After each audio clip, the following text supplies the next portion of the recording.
Hey, sexy gaming people. Right, so this is our extra that we got this month. This is Ogor Mawtribes Tyrant.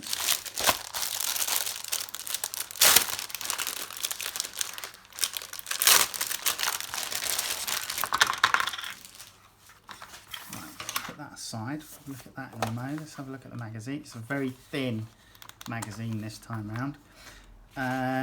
Straight in, devouring destroyers. So D encounters 1. That's just basically pictures. Right, Ogor Mawtribes Tyrant. A tyrant is a mountain of muscle, flesh and steel. He rules by might, leading his armies from the front in barbaric conquests. Each tyrant is a hardened veteran armed with crude but battle-proven weapons, as well as trophies stripped from the half-eaten corpses of his foes. So we've got D6 rolling chart here.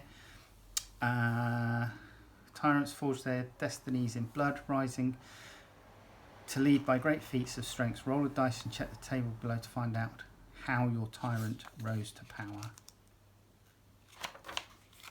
And then ravenous appetite.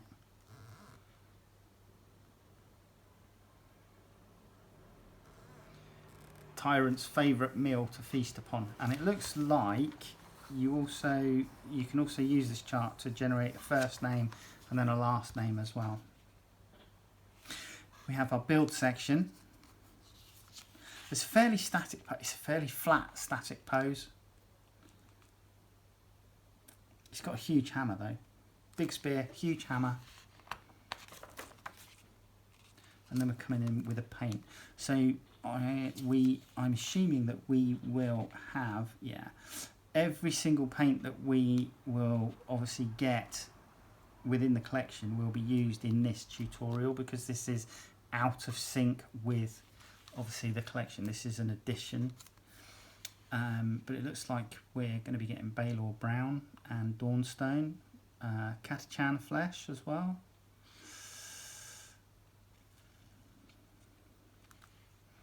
Nuln Oil. Did we get Nuln Oil? I can't remember. Reichland Flesh Shade. Skeleton Horde. Night Questor Flesh. We've got Cantor Blue. Teclis Blue. Stormhost Silver. White Scar. These are all paints that it looks like we're going to be getting. Corn Red. Squig Orange. Yeah. Cool. So yeah, there you go.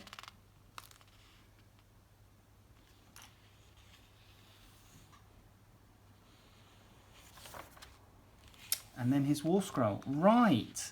So he has a 6-inch move. He's got 8 wounds. He's 8 bravery, and he's got a 4-up save. Missile weapons. He has an Ogre pistol, which is 12-inch. Has 2 attacks. It's +4 to hit, +3 to wound. So -1 rend, and it's D3 damage. His melee weapons, the Thunder Mace and the Beast Skewer Glaive, each have a 2-inch range. The Thunder Mace has 3 attacks. It's +3 to hit, +3 to wound, -2 rend, 3 damage. And then the Beast Skewer Glaive is 2 attacks, +3 to hit, +3 to wound, -1 rend, and it's D3 damage. And then on the back page, we've got a little tutorial on photographing miniatures and a little backdrop there that you can cut out, fold, and use it to photograph your miniatures. So it's a very small magazine. It doesn't really give you a lot of information about the Ogor Mawtribes, to be quite honest. But here's the mini. Come down.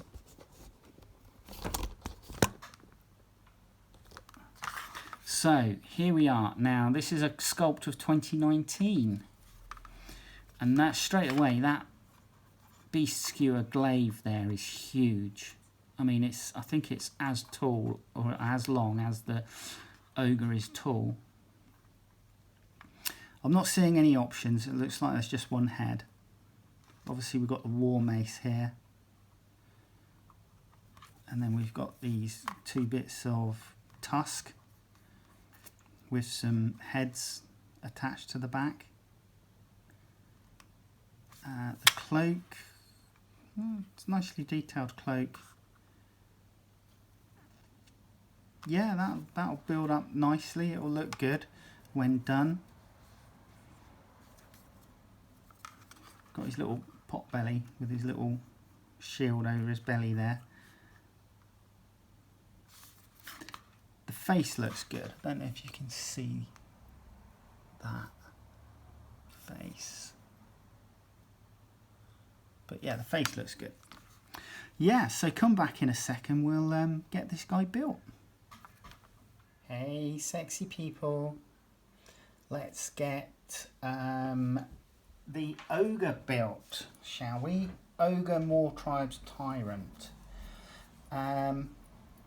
It's fairly straightforward build, to be quite honest. There's not much to it.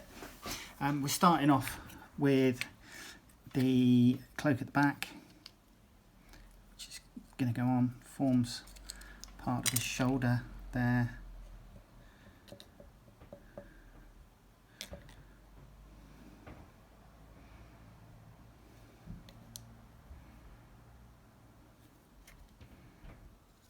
So that's going to go on like so. And then we're going to put his pot belly on. So that's going to go on like so, just there.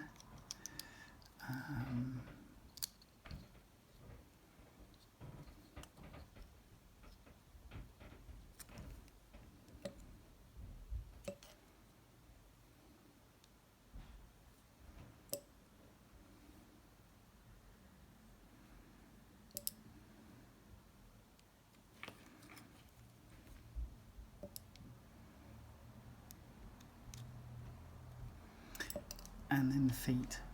So this first one,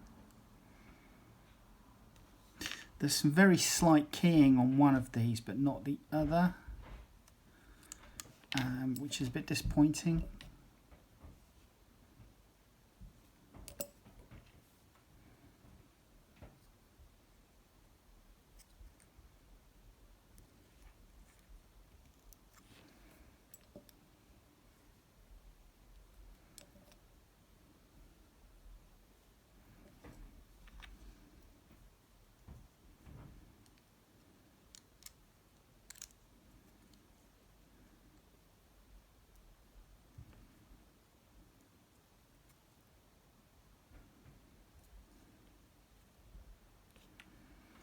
Right, so it stands. Now we're going to chuck on his head.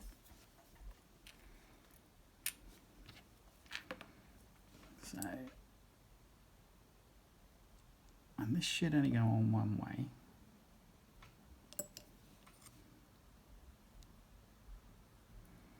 Like thus, and then we've got these two little tusks that go in his belly plate.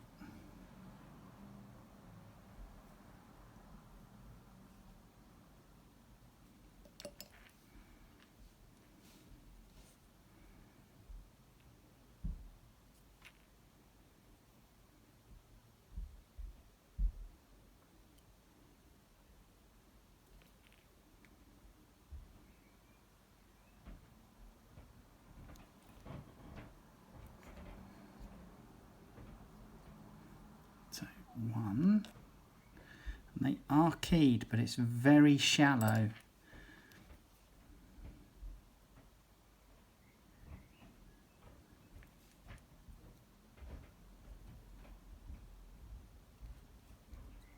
Two. So that's those bits, and then we're going to add on his spear arm, which is this, and that goes. And this is nicely keyed actually, so that's a really nice firm positioning.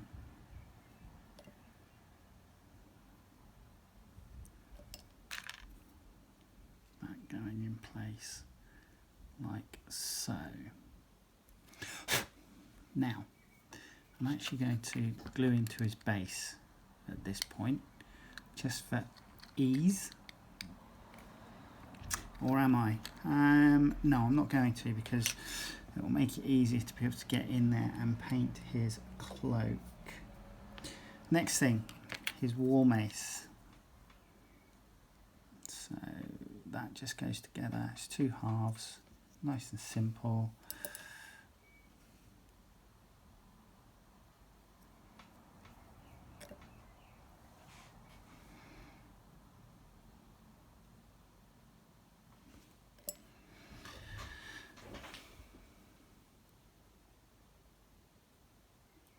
And then that attaches to his arm. Now,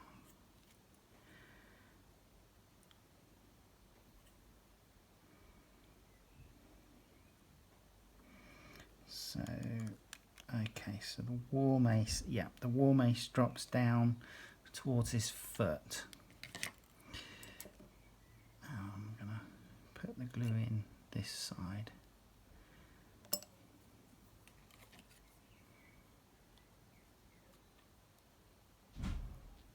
Okay, nicely done. Then we have this big old pad goes on here. I'm just trying to see.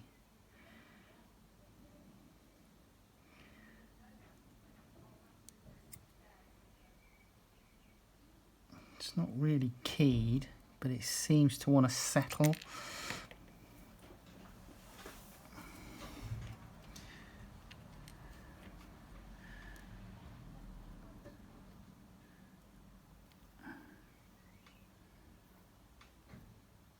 About there, kind of thing, like so.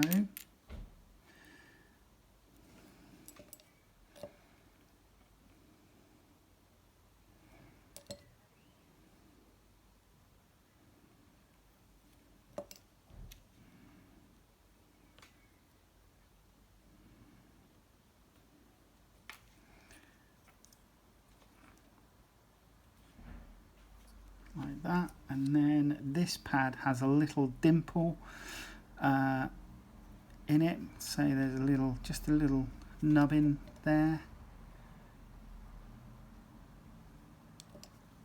So in theory, but it's very shallow again, so but oh, that's nice, that's sat on quite nicely, which is good. And the final bit is this little war trophy rack he's got strapped to his back, which again has a couple of little protruding pins in it that goes on there.